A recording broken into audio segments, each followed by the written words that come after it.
nuevamente. Buenas noches, licenciado. Un gusto saludarle. Buenas noches, José Buenas Alfredo. noches, licenciado. Elizabeth, buenas noches. ¿Cómo han estado? ¿Qué tal de calores, de fríos, de tráfico, de todo?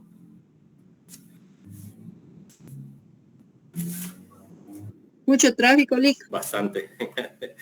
Ya tenía rato de no venir de zona 10 después de las 4 de la tarde. Hace, ¿qué?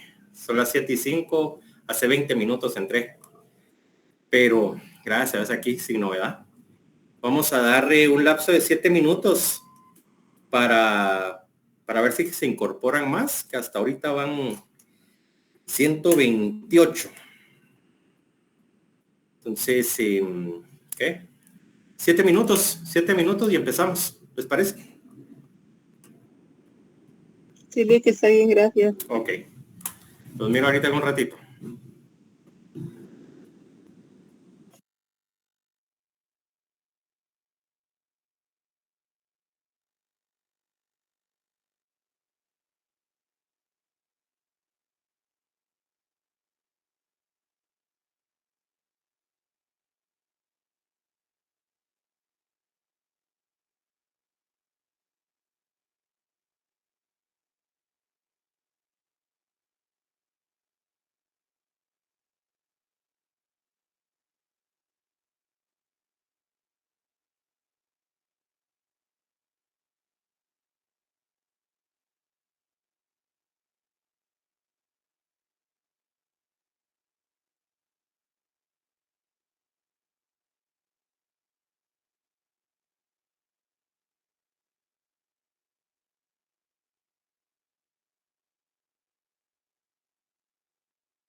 Bueno, compañeros, buenas noches de nuevo.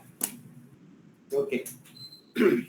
Ahora sí vamos a empezar a platicar un poquito. Bueno, pues para los que no estuvieron en la primera clase, segunda clase, no recuerdo. Mi nombre es Luis Fernando Zapata. Soy abogado y notario también. Egresado, obviamente, de la Facultad de Ciencias Jurídicas y Sociales de la Universidad de San Carlos. Y con el licenciado Julián hemos estado trabajando en sus cátedras. Y hoy, este semestre, pues coincidimos también con Andrés. Y aquí estamos. Las disculpas del licenciado Julián por cuestiones laborales. Él no va a poder estar con ustedes el día de hoy, pero me encomendó a mí que los acompañara para así no perder tiempo, ¿verdad? Y darle continuidad a las cátedras. Me comentaba que el día de ayer platicaron en relación al principio de principio de irrenunciabilidad de derechos. Entonces, hoy, como lo miran ustedes en la pantalla, quiero ver si todos la visualizan. Principio de la continuidad laboral. Sí, licenciado. Licenciado.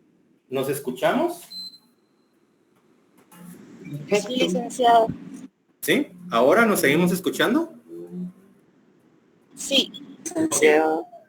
Sí, es que encendí un poquito el ventilador porque hoy como que hizo más calor que de costumbre y estamos un poquito acalorados acá en el espacio donde trabajamos. Pero bueno, cuando hablamos de un principio de la continuidad laboral o de la relación laboral, manifiesta que este principio establece que en caso de duda entre la continuación o no del contrato de trabajo o respecto de su duración, se debe resolver a favor de la existencia de un contrato por tiempo indeterminado.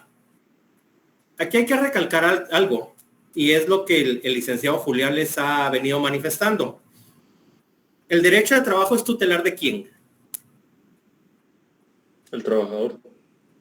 Es correcto, del trabajador. Y por eso ustedes siempre van a escuchar en relación a favor de,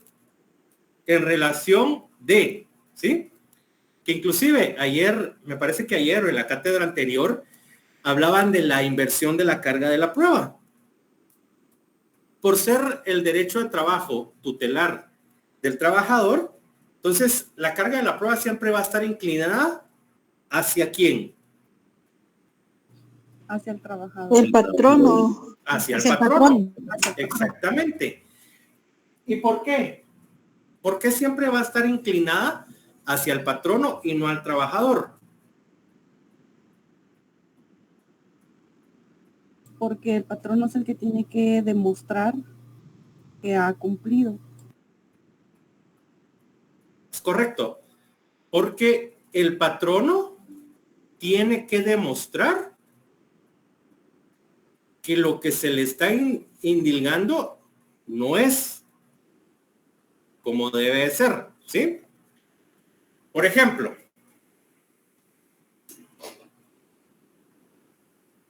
el trabajador llega e indica que su jornada de trabajo era de 5 horas, ¿sí?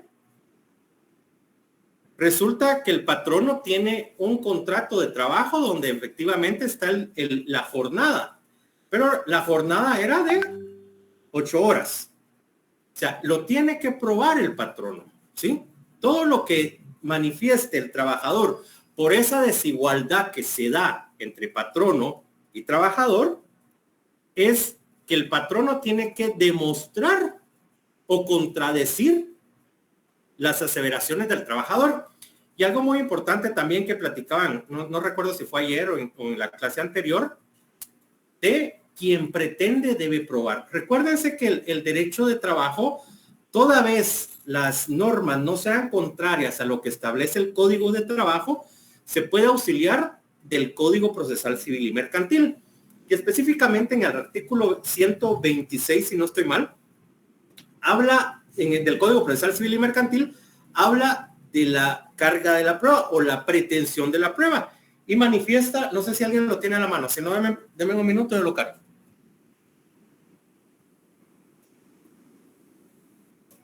Esto para que ustedes vayan ¿Qué artículo dijo? Disculpe, licenciado. 126. 126, sí. Con gusto se lo leo, licenciado. ¿Perdón? Con gusto se lo leo. Por favor. Carga de la prueba. Las partes tienen la carga de demostrar sus respectivas proposiciones de hecho. Quien pretende algo que ha de probar los hechos constitutivos de su pretensión. Hasta ahí quedémonos. Muchas gracias. Y es lo que platicaba el licenciado en una oportunidad. O sea, quien pretende algo ha de probarlo, ¿sí?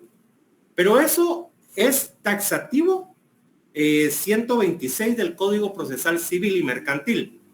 Pero esto es taxativo en este... Abigail, gracias. En el Código Procesal Civil y Mercantil, ¿sí? Y las demás áreas, familia, administrativo, porque todas se van a ir complementando. En derecho de trabajo, la carga de la prueba, por ser que la mantiene el patrono, o sea, van a decir, bueno, pero si el trabajador llega, presenta la demanda y dice que quien pretende algo, él pretende que le paguen sus prestaciones, las irrenunciables. ¿Cuáles son las prestaciones irrenunciables? Bono 14, aguinaldo y hay vacaciones. Correcto. Ajá. Esas son las prestaciones irrenunciables. Entonces, el patrono siempre va a manifestar, perdón, el trabajador va a manifestar en su memorial de demanda. Entonces dicen, bueno, pero si él pretende, tiene que probarlo. No, la excepción es en el derecho de trabajo. ¿Sí? Aquí la carga se invierte. Entonces, el patrón es el que va a pretender no pagar, pero entonces a él le corresponde esta carga de la prueba. ¿Sí? Y ahí en materia civil es para ambas partes. ¿Ya? Regresando al principio, dice, este principio establece que en caso de duda entre la continuación o no del contrato de trabajo o respecto de su duración, se debe resolver a favor de la existencia de un contrato por tiempo indeterminado. ¿Tienen ustedes el Código de Trabajo a la mano? Sí, Okay. Vamos a ver el artículo 25, que dice clases de contrato. ¿Sí? El contrato individual de trabajo puede ser A, por tiempo indefinido cuando no se especifica fecha para su terminación. B, a plazo fijo cuando se especifica la fecha para su terminación o cuando se haya previsto un acaecimiento o algún hecho o circunstancia como la conclusión de una obra. Ahí haga una anotación que el contrato de obra tiene su regulación específica, que forzosamente ha de poner término a la relación de trabajo. En este segundo caso se debe tomar en cuenta la actividad del trabajador en sí mismo como el objeto de contrato y no el resultado de la obra. Entonces sabemos que el artículo 25 nos habla de dos clases de contrato, por tiempo determinado, por tiempo indefinido y a plazo fijo. Posterior a eso, el artículo 26, todo contrato individual de trabajo debe tenerse por celebrado por tiempo indefinido, salvo prueba o estipulación lícita expresa en contrario. Pero ¿qué nos quiere decir específicamente este principio? Que a falta de, ¿sí?, la duración se debe de tomar por tiempo indeterminado toda vez las condiciones sigan intactas, ¿sí? O sea, que se terminó el tiempo, el plazo del contrato. Por ejemplo, la modalidad ahora de los contratos de 6 meses, ¿sí? Resulta que el contrato se venció en diciembre, pero las condiciones siguen generándose tal y como cuando se estaba contratando, ¿sí? Entonces, no hay contrato, pero esas condiciones siguen. Entonces, ya esos 6 meses vencieron, pero continuamos nosotros laborando. Entonces, se va a tomar por un tiempo indeterminado. O sea, aquí no se puede decir, mire, pero es que usted ya no tenía contrato, no sé por qué siguió viniendo. Bueno, pues yo seguí viniendo a trabajar y de mi producto, de mi trabajo me siguieron pagando, ¿sí? Entonces, ese es el principio de continuidad de la relación laboral. Aunque no exista el documento, pero siempre persisten las condiciones, siempre va a ser favorable a quién. Al trabajador. Correcto, al trabajador. Porque no se variaron las condiciones. Lo que no hay es un...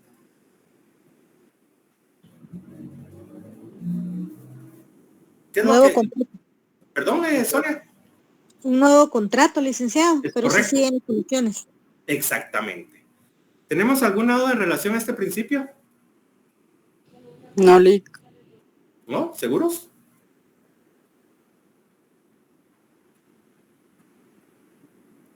Todo claro, licenciado. Ok. Bueno. Principio de la primacía de la realidad.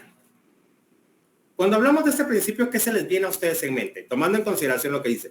Este principio otorga prioridad a los hechos, es decir, a lo que efectivamente ha ocurrido en realidad, sobre las formas o apariencias o lo que las partes han convenido. El contrato de trabajo es un contrato realidad.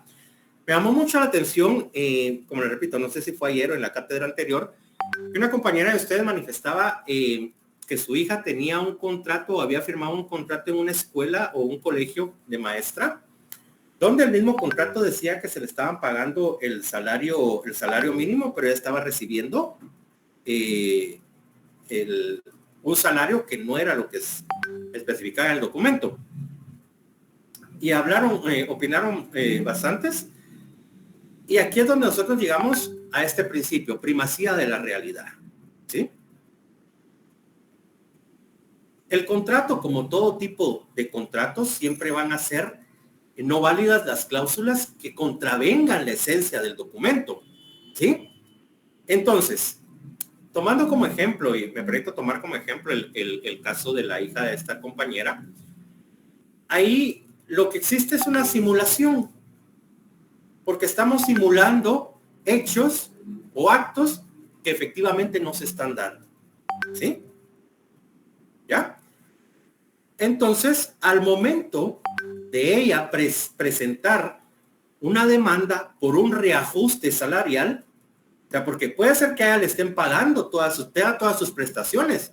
Van a decir el día de mañana que ella ya no labore para esta institución educativa, van a decir, bueno, pues ella no va a poder demandar porque prácticamente a ella le estábamos nosotros pagando todas sus prestaciones. El problema era que todas esas prestaciones iban a ir acorde al salario que estaba percibiendo y no a lo que estaba escrito.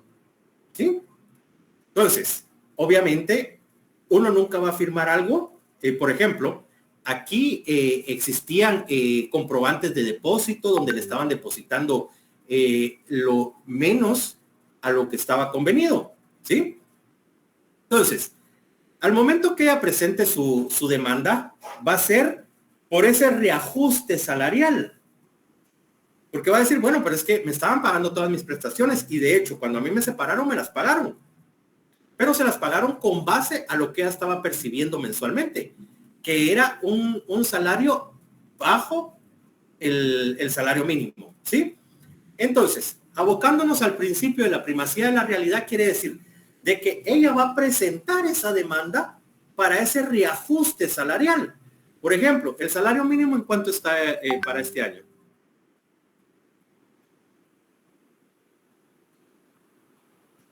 ¿3,000 qué?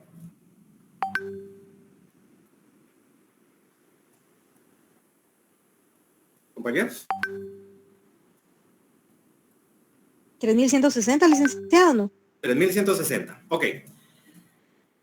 Muchas gracias, Alejandra. Muchas gracias, Sonia. Bueno, pues resulta que ese es el salario mínimo, 3,160. Pero ella está percibiendo 2,000. ¿Cuál es el reajuste que ella tiene que solicitar?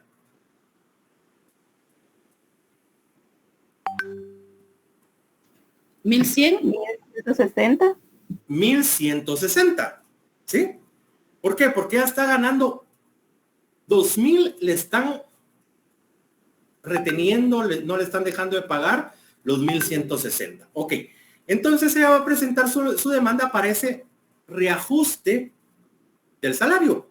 ¿Sí? Imagínense, si fueron 2 años donde ella dejó de percibir el salario mínimo, sobre esos 2 años tiene que haber un reajuste. ¿Ya? Pero bueno, pero es que firmamos un contrato donde dice que ella está pagando o está recibiendo el salario mínimo. Pero entonces el principio dice, otorga prioridad a los hechos, ¿ya? ¿Y qué estuvo ocurriendo en realidad con esa situación?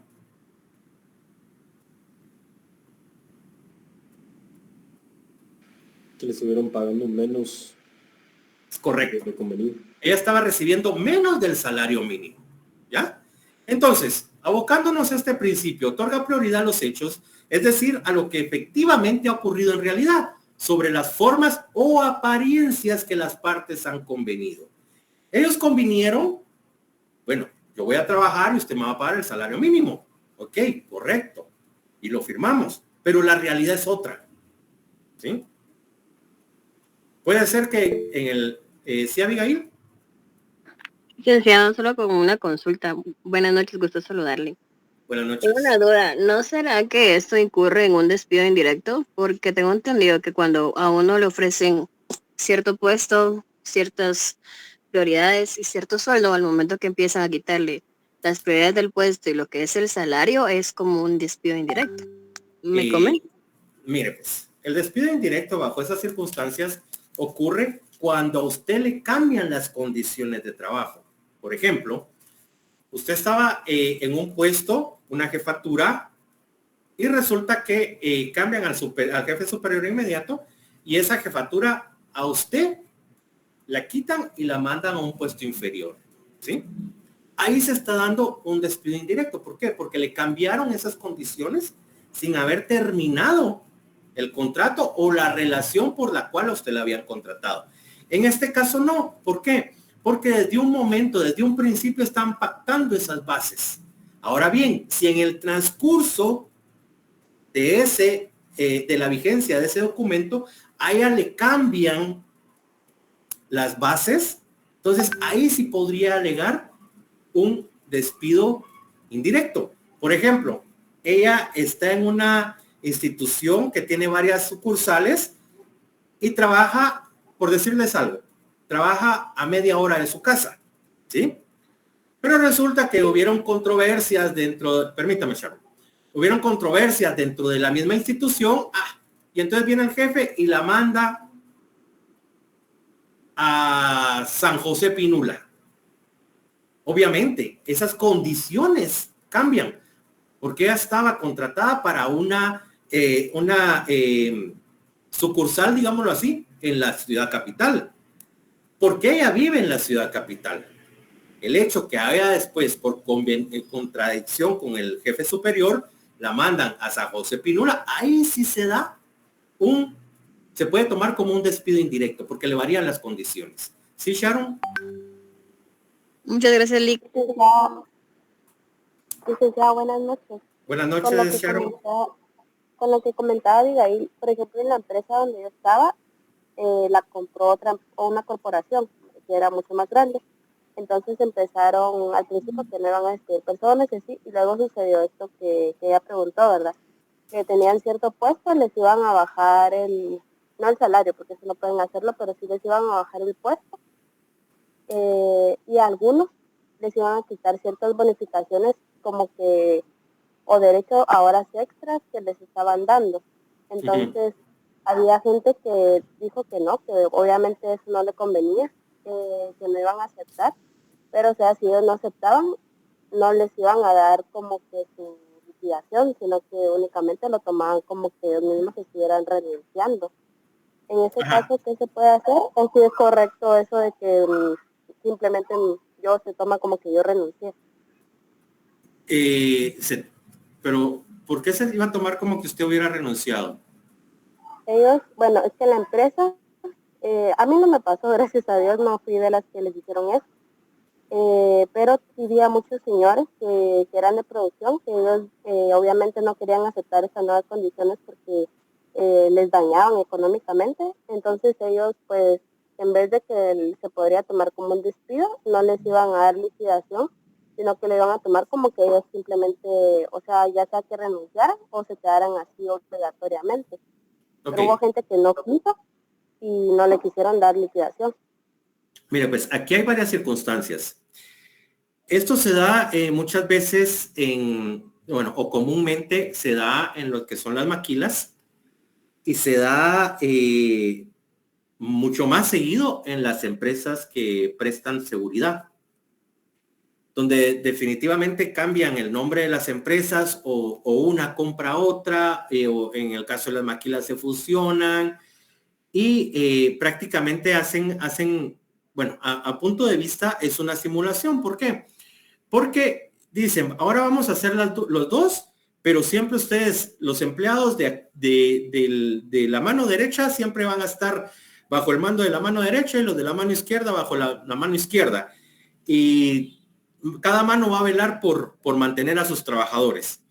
Resulta que con el pasar del tiempo, esas dos manos se juntan y la que prevalece es la izquierda y las condiciones de trabajo de la mano izquierda siempre van a prevalecer y los de la derecha van a ir como que descartándolos. Aquí se dan varias circunstancias. La primera, que puede ser que los que pertenecían a la mano derecha los liquiden como empresa como tal y nuevamente la mano izquierda los contrate, ¿sí? Que eso sería lo más lógico. ¿Por qué? Porque entonces no pierden el pasivo laboral. Ahora bien, si ellos no quieren, la mano derecha no quiere perder plata, porque eso es, sino que la mano izquierda vaya a agarrar a los trabajadores con pasivo laboral, obviamente a nadie, a ningún empresario le conviene esa situación. Ya, porque de tener 5 trabajadores a tener 10 ahora, prácticamente, y la producción va a bajar, definitivamente. Sí, la derecha no perdona. No, pero es hipótesis, Byron. No estamos hablando de otro tipo de derecha.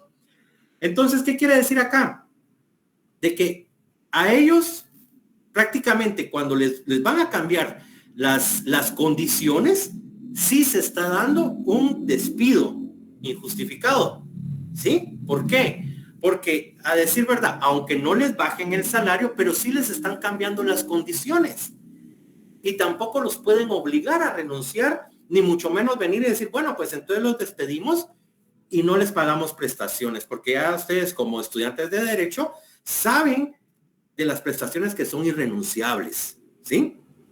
A excepción de las que se toman en consentimiento de ambas partes.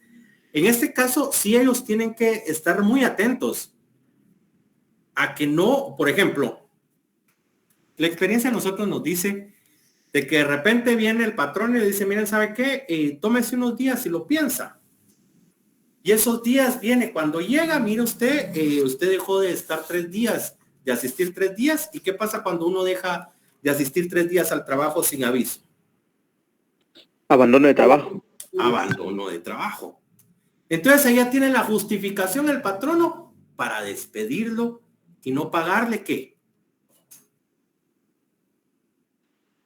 Las prestaciones. La liquidación.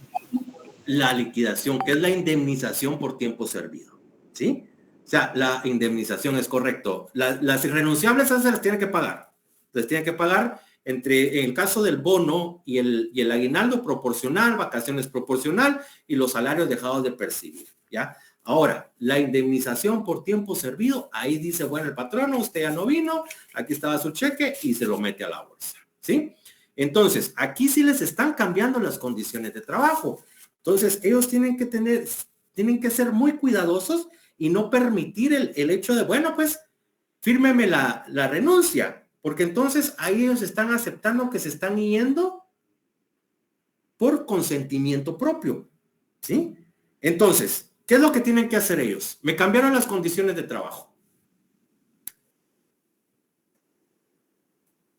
Bueno, si no me igualan a las condiciones que tenía yo con la otra empresa, pues que me despidan. Que me despidan y vamos a pelear el pago de las prestaciones. El problema de la iniciativa privada es una reinstalación, pero créanme, en la iniciativa privada faltaba un día al finalizar el turno y ya recursos humanos tramitaban. En la iniciativa privada es un poquito complicado tratar abandono laboral. En la iniciativa privada es un poquito complicado tratar el tema de la reinstalación. Claro que se puede dar, Pero, como les digo, es un poquito complicado. Ahora, donde se da común pelear una reinstalación es en el Estado, ¿ya? Porque en el Estado uno sigue en el mismo puesto, bueno, en iguales o mejores condiciones, también en la iniciativa privada. Pero a mí es un comentario muy personal. A mi manera de ver las cosas, ¿quién bajo rendimiento de ventas? No podría. Despido injustificado o justificado, no logré leer. Vamos a ver. Justificado. No. Recuérdense que para el bajo rendimiento en ventas, cuando hablamos, bueno, vamos a terminar con esto y ya vamos a explicar eso. Cuando hablamos de una reinstalación, tendrían que dar la indemnización al momento del despido, claro. O sea, si no hay culpa del trabajador, claro que tiene derecho a la indemnización. Entonces, en la iniciativa privada, les decía, es un poquito incómodo llegar a un puesto de trabajo donde me han despedido. ¿Por qué? Porque existen muchas rencillas, ¿verdad? En cambio, en el Estado, en el Estado me colocan ahí, si no me colocan en otro lado. He escuchado yo de casos donde llegan 2 personas reinstaladas al mismo puesto donde ya hay una tercera. Así. Entonces, en el Estado es muy usual, la iniciativa privada también, pero a mi punto de ver, en la iniciativa privada es un poquito engorroso, complicado. Al menos yo no llegaría a la iniciativa privada a que me reinstalaran en un puesto de trabajo. Sí, definitivamente, bueno, me despidieron, que me paguen y ahí todos contentos. Ahora sí, en el Estado sí trataría la manera yo de pelearlo. Pero en el caso que nos comentaba Abigail, perdón, no sé si era Abigail, sí tienen que estar muy atentos porque si les varían esas condiciones de trabajo se puede tomar como un despido indirecto, un despido directo injustificado. Ahora bien, en relación al despido justificado de bajo rendimiento en ventas, recuérdense que cuando hablamos de ventas tiene que estar claramente estipulado en un contrato de trabajo. Definitivamente,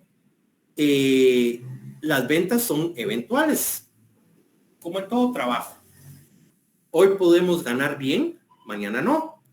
Entonces se tiene que tener uno mucho cuidado en el promedio que me están exigiendo en ventas. 1. Segundo, el producto que voy a vender. 3, el tipo de mercado al que me voy a dirigir. Y 4, el sector, ¿sí? Entonces, hay vendedores que son muy buenos y estas personas que son tan buenos que hasta piedras pueden venderle. Tienen el poder de convencimiento que uno termina les comprando cualquier cosa, ¿sí? Pero hay gente que les cuesta y definitivamente a veces la necesidad los empuja. Entonces, si las bases están pactadas, ya cuando ustedes lleguen al periodo de prueba, si en esos 2 meses, que es el periodo de prueba que manda la ley, no rinde, definitivamente, bueno, pues entonces se le da la separación y ahí el patrón no está obligado a pagar absolutamente nada. Y ahí esa modalidad la agarran muchos patrones, ya que tienen 2 meses a una persona y antes de que se venzan los 2 meses la despiden para no pagar esas prestaciones. Y contratamos otra persona por 2 meses. Y entonces el trabajo sigue fluyendo, ¿ya? Y yo como patrono me sigo embolsando lo que debería rogar en prestaciones, ¿sí? Pero por eso está el principio de la primacía de la realidad, ¿ya? Porque así nosotros hayamos pactado en papel las bases del contrato, pero si la realidad es otra, ¿qué prevalece? La realidad. Sí. Si el trabajador tuviera ya más de 1 año, por ejemplo, en entidades financieras,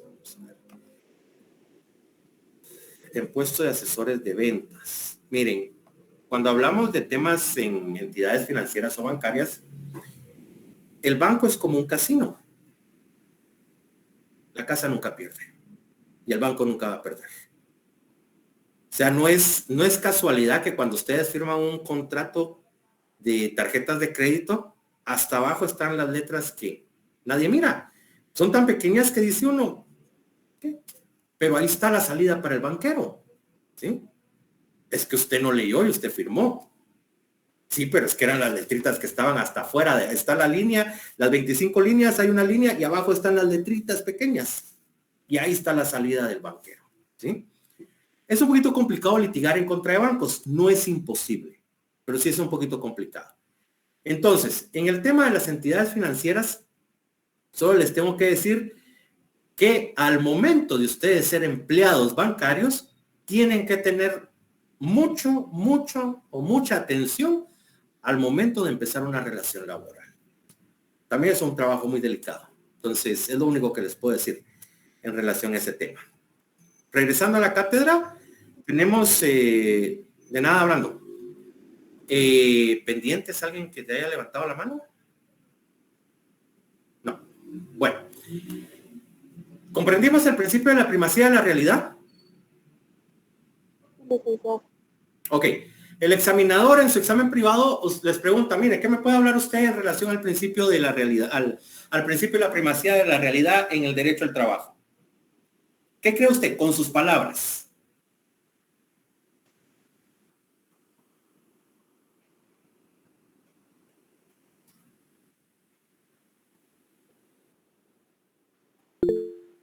Juan Pablo. Gracias, licenciado. Si me lo permite, yo lo que contestaría es que las condiciones o consecuencias reales de la prestación del servicio laboral son superiores a cualquier documento o forma previamente pactada por el empleador y el trabajador. Ok, excelente. Toda vez sea la realidad. ¿Sí? Por ejemplo, el contrato de trabajo dice que me van a dar vehículo. Pero resulta que a mí lo que me dan son boletos para comprar o cargar tarjetas de pasaje. ¿Sí? Entonces, la realidad es que no tengo el vehículo. ¿Sí? Entonces, ese es el principio. Correcto, Juan Pablo, muchas gracias. Bueno, ahora, si no tenemos dudas en relación al principio de la primacía de la realidad, vamos con el principio de la buena fe. ¿Qué entienden ustedes por buena fe? De buena intención. ¿De buena intención? Ajá. Gracias, Samuel. ¿Alguien más? ¿Buena fe? Es hacer las cosas correctamente apegado a la ley. Gracias, Rudy. Correctamente apegado a la ley. ¿Alguien más?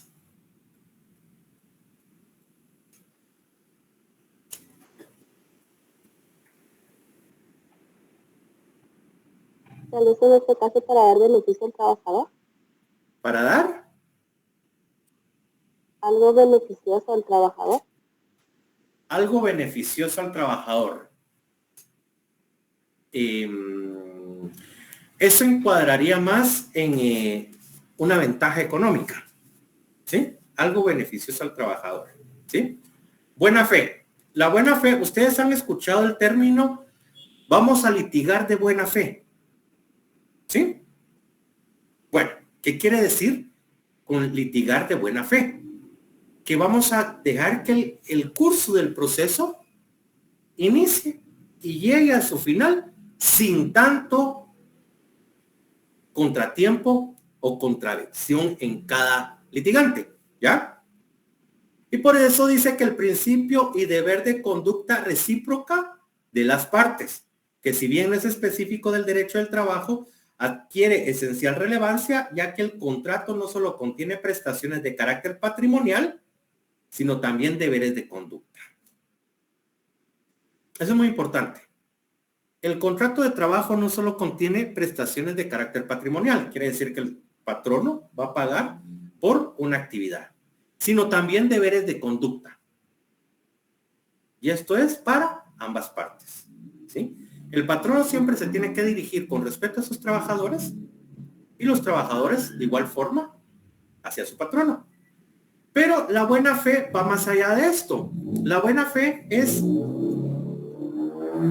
que el trabajador va a demandar de acorde a la realidad, ¿sí? Por ejemplo,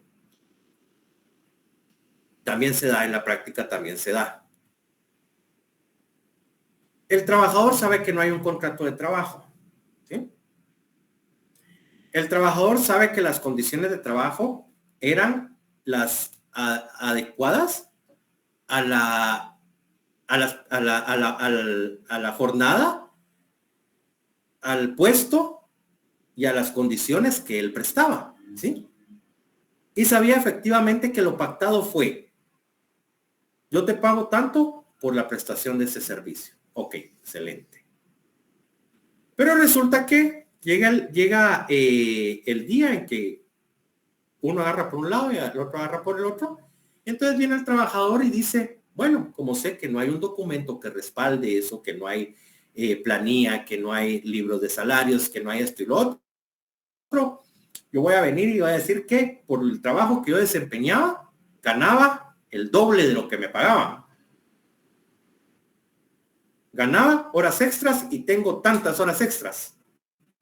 ¿Eso sería buena fe? ¿Qué consideramos? El licenciado se está aprovechando de esa circunstancia el trabajador. Es correcto. ¿Sí?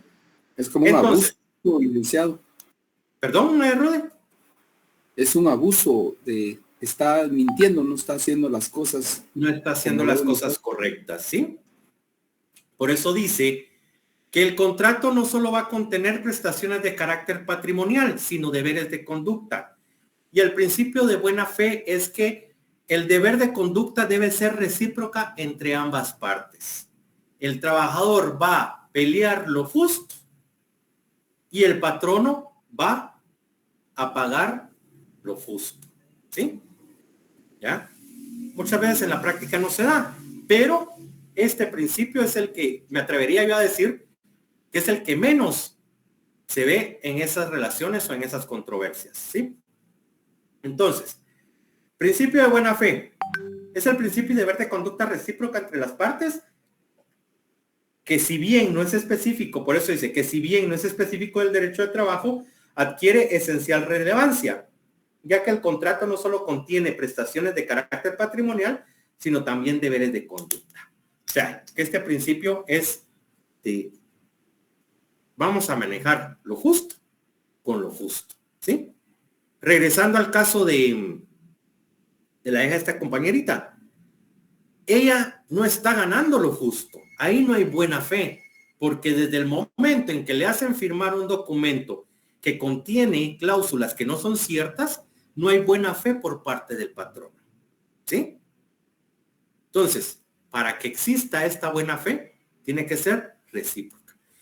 Tal vez ella está desempeñando su trabajo conforme se comprometió en ese documento, pero el patrono se está aprovechando de esa buena fe, ¿sí?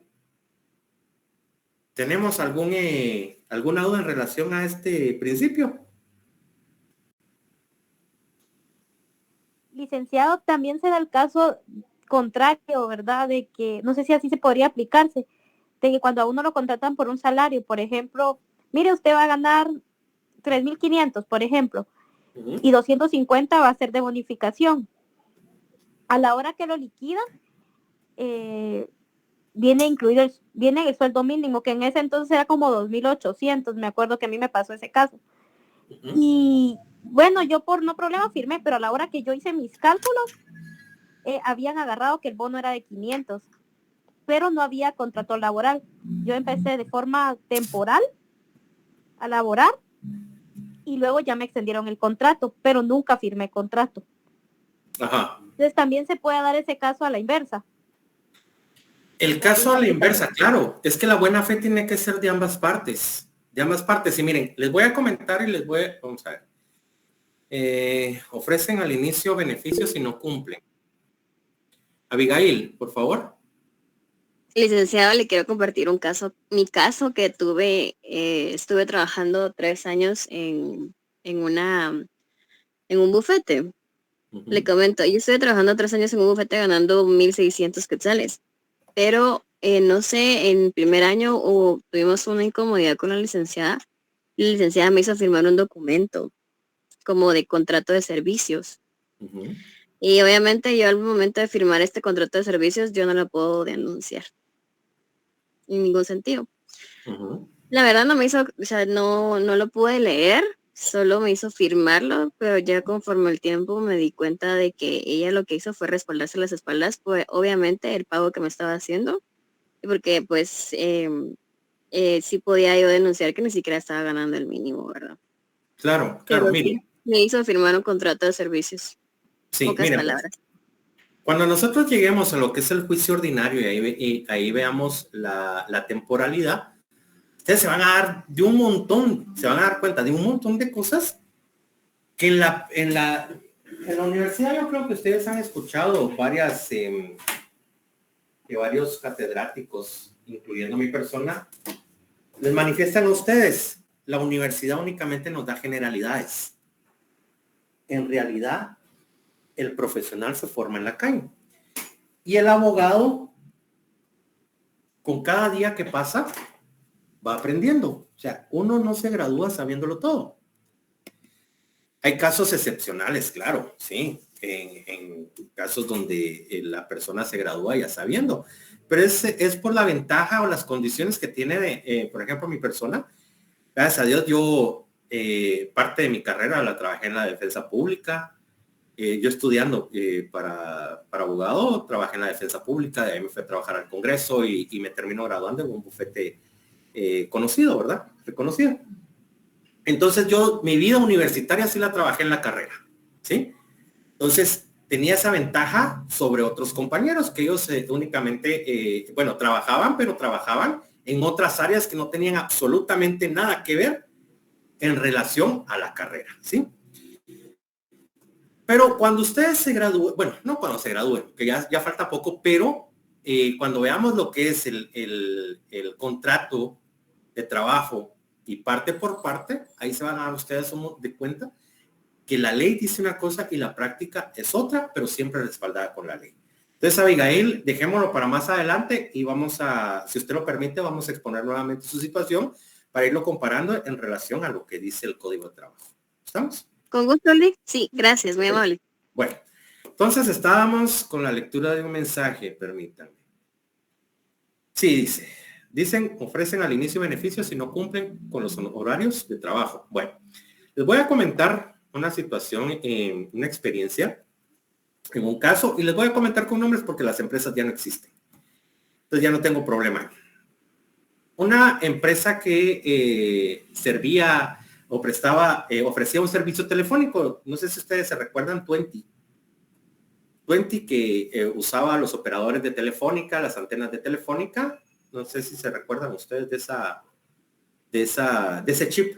Se llama Twenty, se llamaba la empresa, ¿sí? Pues resulta que cuando Telefónica desaparece de aquí de Guatemala y todo ese servicio, todos esos servicios que prestaba Telefónica y de igual forma esta subsidiaria que era Twenty, pasaron a formar parte de lo que es Claro. Y ahí se desató una marea, un oleaje de demandas de las personas que trabajaban en Twenty. Y aquí a la oficina llegaron dos personas, de hecho eran tres, pero una era venezolana. Ya no podía demandar porque ella no tenía permiso de trabajo, entonces ella no podía demandar, pero las otras dos personas sí, que eran guatemaltecas. Y ellas trabajaban en esta empresa en centros comerciales, tenían un kiosco en centros comerciales. Sí, fue muy bueno, Rudy. En centros comerciales y ofrecían el servicio, vendían chip, promociones y bla, bla, bla. ¿Sí? Pero resulta que el contrato de trabajo de ellas decía que ellas iban a trabajar en oficinas. Todas eran en oficinas. ¿Sí? Sin embargo, la realidad era otra, ¿ya? Ellas ganaban con base a comisiones. No tenían ni siquiera un salario mínimo. A mí mi primera, que era una clínica de trabajo, bueno, ahorita vamos a... Entonces, ni siquiera tenían esas condiciones de trabajo pactadas. Pero resulta que una de ellas, que era la más antigua, tenía como 1 año y medio de estar trabajando en esa empresa, ella ganaba, y no les miento, ella ganaba una cifra mensual, los últimos 6 meses, ganaba una cifra mensual por arriba de los 7,000 quetzales. Entonces, y como uno va a demandar en relación al salario, al último salario durante los 6 meses anteriores, entonces prácticamente ella, al momento de despedirla, ya la indemnización, las irrenunciables, se elevaba bastante. Contrario a la otra, que la otra tenía solo un mes de estar trabajando y ella ganaba más, pero por el tiempo siempre el beneficio iba a ser menor. Desafortunadamente o afortunadamente para una y desafortunadamente para la otra, ella logró ganar, ¿sí? Y la empresa logró conciliar con ella y le pagaron una suma bastante fuerte, donde ella se quedó satisfecha. Pero vamos a que, como dicen ustedes, ellos en el contrato pactaron bases que eran alejadas a la realidad. Y como decía Abigail, el problema que se da, salario mínimo más se me fue los 250, se me fue la palabrita que es, más los 250 del bonificación. Bonificación, incentivo. Bonificación, gracias. Pero ¿qué es lo que pasa acá? Sí, pero es que el salario mínimo es de 3,160, la bonificación de 250. No, pero es que su salario va a ser de 8,000. Entonces viene uno y dice, bueno, 8,000 más la bonificación. No. ¿Por qué? Porque el patrono viene y dice, bueno, si yo el salario va a ser de 8,000, el pasivo sube. ¿Sí? Y yo lo que necesito es que el pasivo se mantenga sobre lo legal. Y la bonificación e incentivo, esa sí la puedo subir. ¿Por qué? Porque la ley dice que son 250. Si yo le estoy pagando 5,000 de bonificación e incentivo, es mi problema. Pero a la hora que usted me demande, no me va a poder demandar por esa bonificación inflada, sino únicamente por el salario establecido en ley más los 250. Muchos van a decir, sí, pero es ventaja económica. Sí, puede ser una ventaja económica. Pero recuérdense que las ventajas económicas muchas veces no son ley, ¿sí? Entonces, eso se da también en muchas cuestiones de trabajo, al comentario que hacía el compañero, de que les hacen trabajar, les dicen que les van a pagar horas extras. Abigail, por favor. Sí, en este caso estuve trabajando en una inmobiliaria que se llama Grupo Rosul y yo tenía un sueldo de 4,100 quetzales. Y tenía un bono de 550 más los 250 del bono. Ajá. Pero de por sí yo me tenía que ganar como se podría decir bono haciendo UCE, que es como una universidad corporativa. Pero obviamente ellos de beneficio para no subir el sueldo se agarraban del bono. Es correcto, porque si subían el sueldo entonces ya pasa a formar parte del pasivo laboral.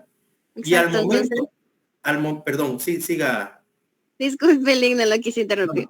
No, y solamente le quería comentar eso.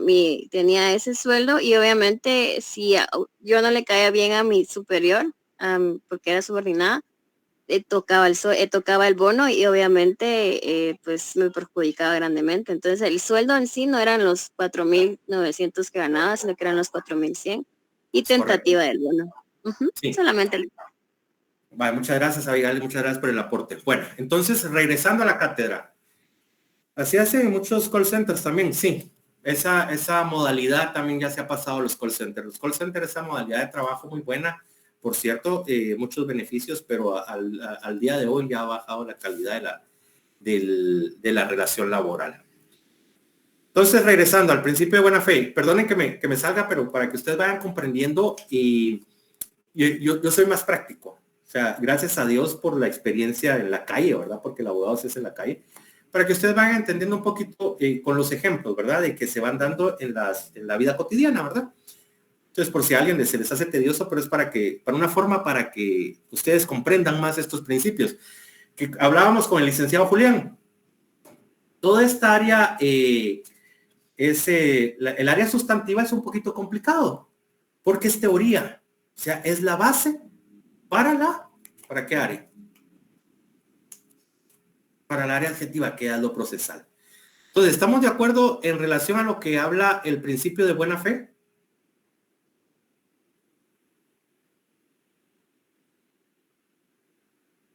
¿Alguna duda en relación al principio de buena fe? No, licenciado. Todo bien, gracias, Lee. Muy bien, de acuerdo. Entonces, vamos a pasar un último principio. Un último principio, los dejo descansar. Que sería el principio de equidad. Palabra equidad. ¿Qué entendemos por palabra equidad?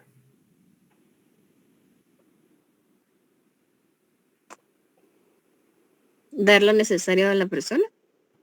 Dar lo necesario a la persona, Abigail. ¿Alguien más? La igualdad, Lick. Tener condiciones similares, pero que se adapten a las diferentes situaciones de cada persona. Ok, muchas gracias, Abigail. Igualdad de condiciones, es correcto. Así es. Entonces, decimos, principio, perdón, así es que aquí fue donde me pasé. Principio de equidad. La equidad posibilita que el juez, ante una solución disvaliosa en un caso concreto por aplicación estricta de la norma, no se transforme en un esclavo de la letra de la ley y deba aceptar sumus ius sumus inuria. Perdonen, a veces el latín me cuesta. ¿Qué significa? Excesivo en derecho, excesiva en justicia. ¿Sí? Sino que se aparte de la letra para aplicar el espíritu de la ley para lograr una solución más justa. En el derecho del trabajo, ¿cuál es el espíritu de la ley?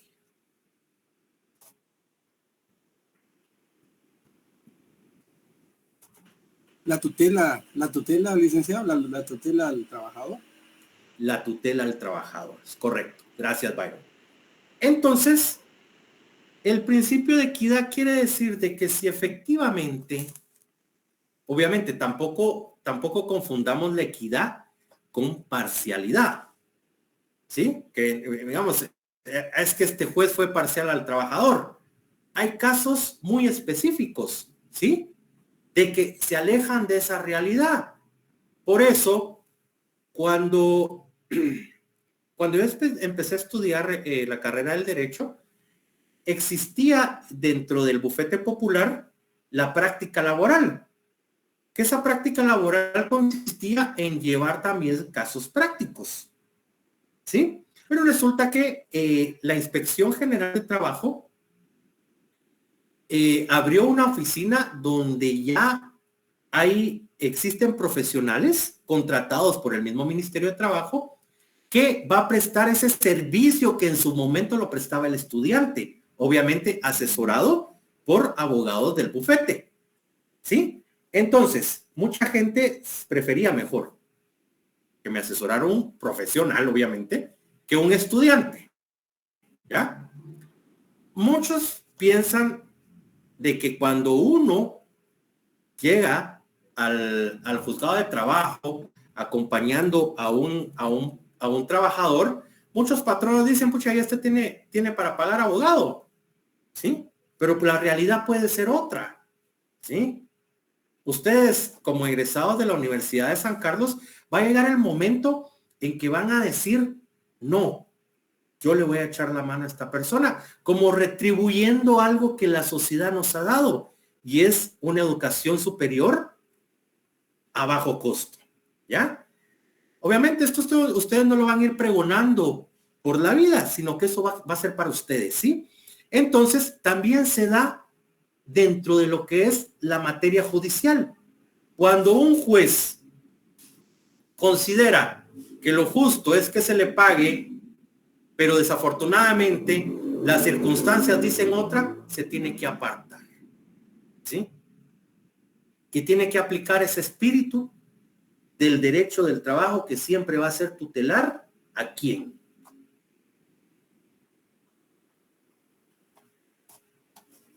El trabajador. Al trabajador. Entonces, ese es el principio de equidad. Ese principio de equidad es el que posibilita que el juez, ante una solución disvaliosa, en un caso concreto por aplicación estricta de la norma, no se transforme en un esclavo de la letra de la ley. Deba aceptar el sumus ius sumus inuria sino que se aparte de esa letra y aplicar el espíritu de la ley, que es lograr una solución más justa hacia el trabajador. Compañeros, los dejo descansar. La verdad es que el derecho de trabajo es muy bonito. Es uno de los, ustedes van a ver el código, es un código relativamente corto. O sea, ustedes saben dónde inicia, dónde termina, y es un código de los que está muy ordenado. O sea, empezamos con pactos colectivos, contrato individual, y de ahí nos vamos al contrato individual en todas salario, jornadas, tipos de contratos, y de ahí se va al juicio ordinario, del juicio ordinario impugnaciones, y termina. Es muy bonito y es muy justo. Es como el derecho de familia. Los juicios de familia, yo me identifico mucho con los juicios de familia porque sacan mucho de la persona. No hay que confundir el tomarse las cosas personales como el darlo por vocación. Ahorita les termino eso. Significa excesivo derecho, excesiva injusticia.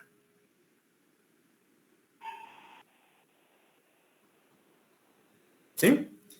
Pues como les repito, ya ustedes están siendo formados por una institución pública y créanme, desde el momento en que les estén imponiendo a ustedes la toga, el collarín, el birrete, ahí van a aflorar ese sentido de ayuda al más desvalido. Y créanme, atrás de una persona a que ustedes van a ayudar, el cliente de atrás les paga el triple, les va a pagar el triple de lo que ustedes hubieran podido conseguir con esta persona que ustedes ayudaron. Créanme, son experiencias propias y se siente muy bonito. Y si ustedes se pueden perfeccionar y sacar maestrías en derecho de trabajo, créanme que es muy bonito el derecho al trabajo, es muy bonito. Compañeros, hasta acá los dejo descansar, no los aburro más. Para mí siempre va a ser un gusto compartir con ustedes y espero encontrarnos en una próxima cátedra. Que pasen buenas noches. Gracias, Lick. Feliz noche. Buenas noches. Buenas noches. Feliz noche, Luciano. Y Osmar. Feliz noche. Buenas noches, gracias, Juan. Sí, Lick, le quiero hacer una consulta muy particular, una consulta bien particular. Fíjese, Lick, que recientemente yo fui empleado municipal. Mi trámite de liquidación lleva alrededor de 1 año y medio. Y ellos están que me lo van a dar efectivo entre 3 a 5 años. Yo sé que ya prescribió el derecho porque mi demanda hubiese sido durante los primeros 30 días. Claro. Pero realmente no sé qué hacer porque imagínense que yo conservo los datos que dan fe de mi trámite. El acta de entrega a cargo de la Contraloría General de Cuentas porque fui renglón 011 y cuestiones así, y la verdad es que es incómodo porque yo no sé qué hacer, no sé qué me recomendaría, Lick, perdone.